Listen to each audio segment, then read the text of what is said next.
Okay, thank you. Now, our last speaker before we hear from some of the organizations, the last member of Congress, is Representative Kristi Noem. She is a freshman representative. She's on the Ag Committee. She's on the Natural Resources and Education Committee, the Workforce Committee. She's the freshman class liaison to the Republican House leadership team.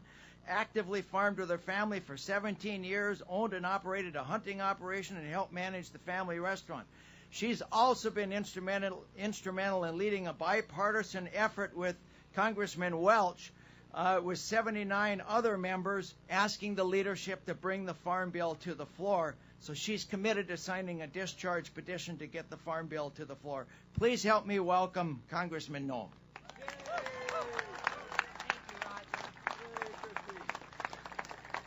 Well, it's good to see all of you. Thank you. And thank you, Roger, for that nice introduction.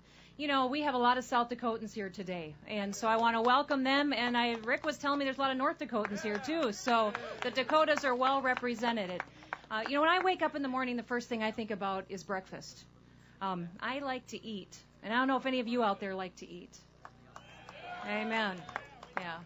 You know, I'm usually a milk and cereal kind of person. I usually battle between Wheaties and Raisin Bran. The other morning, I chose Raisin Bran, and as I was pouring the milk over my cereal, I got to thinking about what was in my bowl. The milk probably came from dairy cows that were born and fed and milked on American dairy farms here. The grain probably came off of farms and was planted and harvested, and right here in our could have been the great state of South Dakota or in this country. And there's a disconnect in this country about how that food gets from the field to the table. And that's the story that we need to continue to tell, is that we feed this world, that we feed this country. You know, Farmers Feed America is not just a slogan. It's what we do, and it's what we're dedicated to every single day. I grew up on a family farm and ranch where we raised corn, wheat, and soybeans, and also beef cattle, and I farmed for years with my family.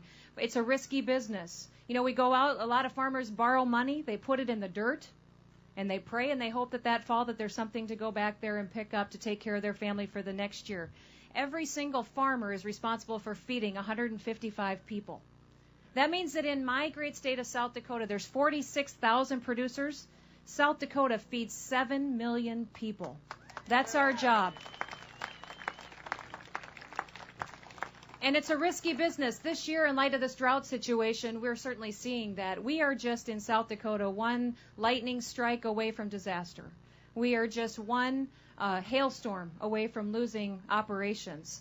We have one drought that can truly devastate this industry that we see and that we engage in every single day. And that's why a farm bill is so important. That's why we need the certainty that it brings. And that's why we need to get this farm bill done now.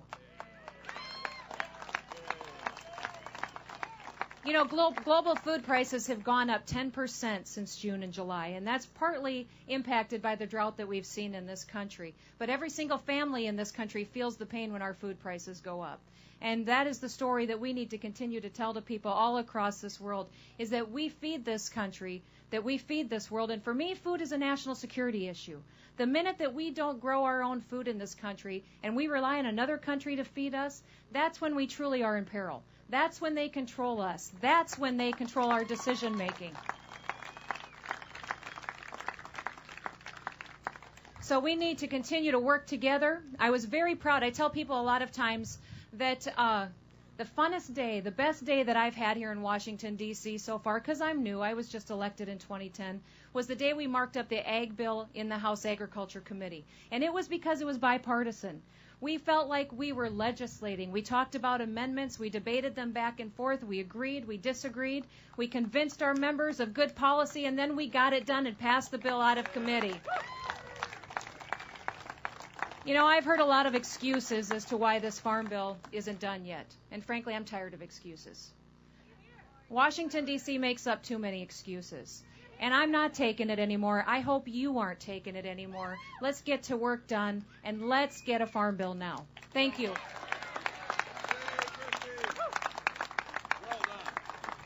Thank you, Congressman Noem. Okay, thank you very much.